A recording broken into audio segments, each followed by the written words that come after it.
Well, it was supposed to be a celebratory week, of course, in Kansas City. And Nick Haines of Kansas City PBS always does an outstanding job with his Kansas City Week in Review show. Friday night, 7:30 on KCPBS, of course, Sunday mornings at 11. And he had the whole show lined up, as he does each and every week, with the top stories in town. And, you know, the Super Bowl parade, of course, was going to lead the way, but it wasn't supposed to lead the way in anything more other than celebratory. That's all it was supposed to lead to. And, of course, the total way the show went down was much different than what we expected. Sorry, I've got some breaking news coming out here in front of me I'll get to momentarily. So let's get to Nick Haines. Nick, good morning. Great to have you on, my friend. It's been a tough week in this town, but nobody knows it better than you and how to navigate these conversations. We appreciate you hopping on. Hey, thank you for having me. And you're absolutely right. I mean, we were looking at all those images. Listen, this was a week of celebration. You think about the Super Bowl win on Sunday and all the joy that went with that. People were giddy with enthusiasm, and then leading into that parade, all the anticipation and joy of that. People getting up at the crack of dawn to go to that parade.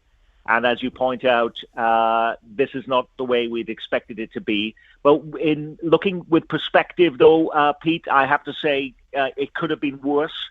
The body count could have been so much higher. Remember the initial reports at that time, at least on social media, the concern that this could be a terrorist attack, someone intentionally, trying to cause mayhem and disrupt Kansas City's biggest event. But well, we learn later, this is an argument between groups that ended up being settled with a gun, and this crowd of 1 million people were just part of that collateral damage.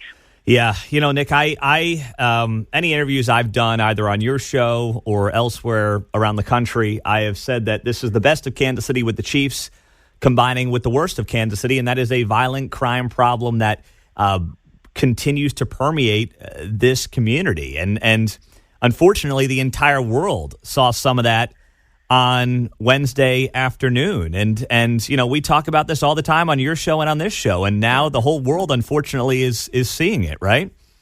Yeah. I suppose one difference here is, and you can certainly look at the crime statistics from last year, and I just took a little poke through that this morning again. And, the number one reason for the record-breaking homicides last year, according to the police figures, was the number one reason, an argument. And the number one weapon of choice or method of choice was with a gun. And so that was last year. We were, that was the record-breaking year. And this took place in a very public space, but something that plays out all the time. Some people say, well, we have exactly these situations playing out at 30th and Prospect. It doesn't make this kind of attention. But of course, you've got the world watching, from France and Australia and Japan and England, all watching exactly the same scenes that we have seen unfold. And we've been told that for so much of the time, Pete, that we're getting hundreds of millions of dollars in free advertising when we bring events like the NFL to town and the country sees all these amazing attractions and buildings we have, the same on every telecast of a home Chiefs game, the same when we see those crowded power and light districts, scenes in those cutaways when there's a World Cup match. Did we just wipe away, though, all that hundreds of millions of dollars in free advertising overnight? And that's what makes this so radically different. Nick, the other part of this, of course, is downtown baseball. I mean, this was supposed to be a great week for the Royals. They had a great couple of weeks. They signed their star to a $300 million extension. They roll out the ballpark. The Chiefs win the Super Bowl. I mean, we are full steam ahead to this sales tax extension happening and the Royals getting their downtown stadium. How does what happened on Wednesday, Nick Haines, impact the next conversation here and what this means for a downtown ballpark? Well, first of all, it's only a few weeks away, as you know, but I think this puts a little bit of a pause on these campaigns. They can't be now touting all of these glorious scenes of joyous sports parades.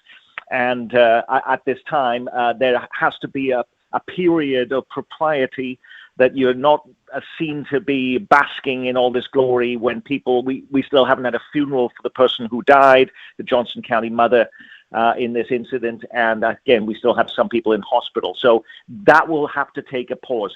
Some people are going to say, God, I would never go to a downtown parade. I'd never go to a downtown ballpark. But here's the deal. We had 1 million people go to the downtown parade, even though we're told, there's parking is a big nightmare. I would never go to a downtown ballpark. It's too much, parking problems, and yet that many people went. We have short attention spans, and I'm not sure whether people are willing to, when they say they weren't going to do something, that they will continue in that vein. I remember the 2019 First Fridays shooting that killed a Johnson County young woman. And we promised major changes at that moment in time, that things would be different. And really, the crowds came back. Nothing changed. Nick, when I look at where this goes from here and this conversation in this town, I mean, we know that today we could end up hearing from law enforcement and the prosecutor's office that these 2 juveniles who have been detained are going to be charged as adults. That appears to be the next thing that we're waiting for to potentially hear today from the city. Is there anything else that we should be looking for and hearing for in the short term? Well, I actually have some other broader questions, and I'm certainly on our show, and you yourself, seeing on social media playing out, people have taken entrenched positions, whether it be on guns, on how everybody seems to have their own solution for what to do here. Well, what changes that dynamic? So one of those would be, if the Chiefs are so heartbroken about what just occurred, is there any possibility that the Chiefs themselves will come together and say, we demand change of one sort or another? I remember Mike Parson, the governor of Missouri, huge fan of the Chiefs, was there at Union Station. Would that be a change in the dynamic if you have Chiefs players from Travis Kelce to Patrick Mahomes, perhaps more likely Travis Kelce, given his association with Taylor Swift, and we know about her politics, that, could that make a change in this area? That would be the only difference there. The second thing I would say, we've already heard Mayor Quinton Lucas say, this is not going to affect us having parades in Kansas City. The St. Patrick's Day parade, which is just around the corner, is still on. Well, I'm interested also in school districts. You look at what happened. A lot of children were hurt at this event. No school district, all of them ended up buckling over this. Will we ever see school districts go off of school for the day again as a result of this? Would they be wanting to be seen to be endorsing a parade when there would be such huge liability issues when it comes to their own children? So those are the kinds of things we may see something from the school districts on relation to this as well. Nick Haines, Kansas City PBS, tonight, 7:30, Week in Review, and what a week it is to review in this town, unfortunately for many of the wrong reasons. Nick, thank you as always for the time, my friend. We appreciate you, and we'll do this again soon, as we always do. Thanks so much. Thank you, Pete. All right, Nick Haines on KCMO Talk Radio. Great guy, does an awesome job in this town, covering the news with Kansas City PBS.